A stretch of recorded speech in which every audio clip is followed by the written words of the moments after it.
Bagong sahod na naman. Excited ka na bang gastusin ang pinaghirapan mong pera? Pero teka lang, baka naman sa kabila ng tuwa mo kada kinsenas o katapusan, may mga financial mistake ka na nagagawa na hindi mo napapansin.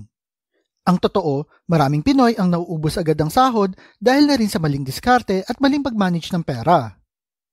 Kaya sa video na ito, kung gusto mong matutunan kung paano iwasan ng 8 common money mistakes ng mga Pinoy tuwing sweldo at kung paano ito itama, panoorin mo ang video na ito hanggang dulo.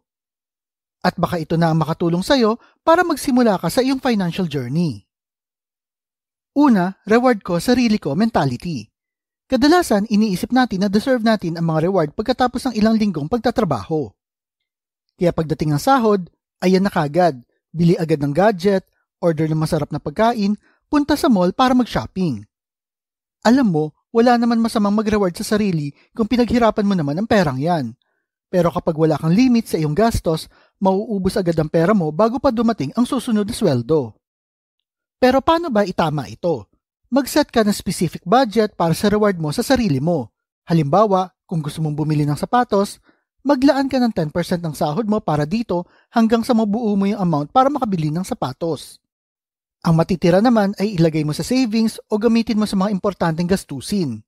Isipin mo rin ng mga long-term rewards tulad ng emergency fund o travel goals. Tandaan, mas masarap mag-reward kapag hindi mo na kailangang mag-alala kung saan ka kukuha ng pera kinabukasan. Ang pangalawa, walang budget plan. Napakadaling gumastos ng pera pero napakahirap i-trace kung saan napupunta ito. Maraming Pinoy ang may bahala na attitude pagdating sa budgeting, kaya nauuwi sa pagiging paycheck to paycheck ang kanilang lifestyle. Ang resulta, nauubusan kagad ng pera sa biglaang gastusin tulad ng pagpapagamot o bayad sa kuryente. So paano itama ito? Gumawa ng simpleng budget plan gamit ang 50-30-20 budget rule. 50% ay para sa needs mo tulad ng renta at utilities, 30% naman ay para sa mga wants like kain sa labas o shopping, at ang 20% naman ay para sa mga savings o investments. At kung naguguluhan ka sa pagbabudget mo at gusto mo pa makakuha ng maraming ideas, may ebook akong ginawa na makakatulong sa iyong pagbabudget. Pwede mong i-click ang link sa baba o sa taas ng video na ito para maka-avail ka ng kopya. Ang pangatlo ay bahala na. Isa sa pinaka-common na pagkakamali ay ang paglimot sa emergency fund. Karamihan sa atin ay hindi iniisip ang mga posibilidad ng biglaang pangangailangan ng pera tulad ng aksidente, pagkawala ng trabaho o pagkakasakit. At kapag dumating na ang ganitong sitwasyon, napipilitan tayong mangutang at dito nagsisimula ang ating utang cycle. So paano itama ito? Simulan mo mag-ipon kahit maliit lang. Maglaan kahit 10% ng iyong sahod buwan-buwan para sa emergency fund hanggang sa maabot mo yung equivalent ng 3 hanggang 6 na buwan na gastusin. Isa pa sa pinakamadaling paraan ay ang mag-setup ng automatic transfer sa iyong savings account tuwing sweldo. Tandaan mo na ang emergency fund mo ay parang seatbelt. Hindi mo ito palaging kailangan pero napakalaking tulong nito kapag nagkaroon ng aksidente. Ang pang-apat, pagkain ng lahat ng sahod sa utang. Maraming bagong sahod ang natutukso na kumuha ng credit cards o mag-loan kahit hindi pa nila kayang i-manage ito. Sa una, masarap ang feeling na may pera ka para sa bagong cellphone o travel. Pero kapag dumating na ang due date, sumasakit na ang ulo mo sa interest rates. Ang masama pa, kailangan mong gamitin ang susunod mong sahod para lang mabayaran ang utang mo, kaya wala kang naiipon. So paano itama ito? Bago ka mag-loan o gumamit ng credit card, itanong mo muna sa sarili mo ito. Kaya ko bang bayaran ito? Kung hindi naman ito essential at makakapaghintay muna, ipunin mo na lang muna ang pera mo para mabili mo ito in cash.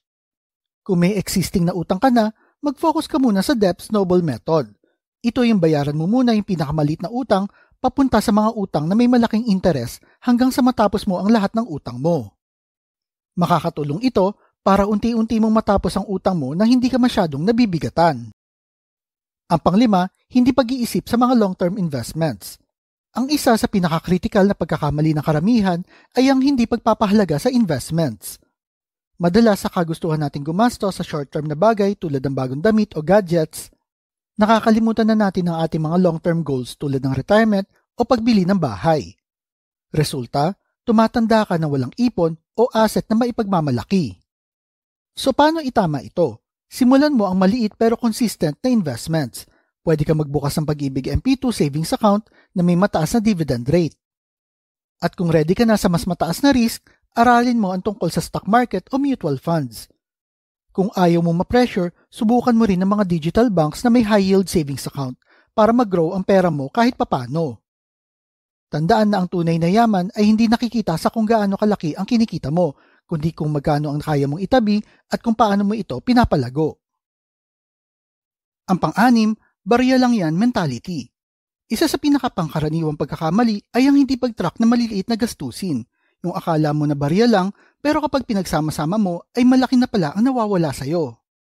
Halimbawa, kung araw-araw kang bumibili ng milk tea o kape, mga paminsan-minsang midnight snack o random Shopee purchases, akala mo ay maliit na gastos lang ito, pero malaking porsyento na pala ng sweldo mo ang napupunta dito. So paano itama ito? Magkaroon ka ng expense tracker, pwedeng isang notebook o mobile app, ilista lahat ng gastusin mo araw-araw kahit gaano kaliit pa ito. Sa ganitong paraan, makikita mo kung saan napupunta ang pera mo at kung ano ang pwede mong bawasang gastos. Kapag nakikita mo na malaki na pala ang nagagastos mo sa mga non-essentials, pwede kang mag-cutback o i-redirect ang mga gastos na ito papunta sa savings mo. Ang pang-pito, yung pagiging over-generous o yung libre ko na to habit. Madalas kapag bagong sahod tayo, gusto natin magpasikat o magpakitang gilas sa pamilya at kaibigan. Kaya nagiging galante tayo. May mga pagkakataon na nanlilibre tayo o bumibili tayo ng mga bagay na hindi naman necessary, thinking na makakabawi naman ako sa susunod na sahod. Pero mali ito. Okay lang ang manlibre kung may extra ka pagkatapos mo magtabi para sa savings mo at magbayad ng mga bills mo. So paano ba itama ito? Walang masama sa pagbibigay o pagbili para sa iba, pero dapat ay nasa tamang balanse lang. Mag-set ka ng budget sa mga ganitong bagay. Halimbawa, sabihin mo sa sarili mo na isang beses lang sa isang buwan ka manlilibre at wag na silang sasanayin pa. Tandaan na hindi mo kailangan gumastos sa malaki para lang mapakita ang malasakit mo sa ibang tao, lalo na sa pamilya mo at mga kaibigan mo. Sa kakadalasan ay didikit lang naman yan mga yan sa'yo kapag may pera ka, pero pag ubos na ang pera mo, di mo na uli yan mahahagilap. Ang pangwalo, pagiging impulsive buyer o add to cart syndrome. Sobrang dali nang bumili online ngayon gamit ang ating mga smartphone. Isang click mo lang, pwede ka nang bumili ng kahit anong produkto mula sa Shopee, Lazada o TikTok Shop. At sa panahon ngayon, mas nagiging magaling pa ang mga online shop dahil na rin sa marketing nila.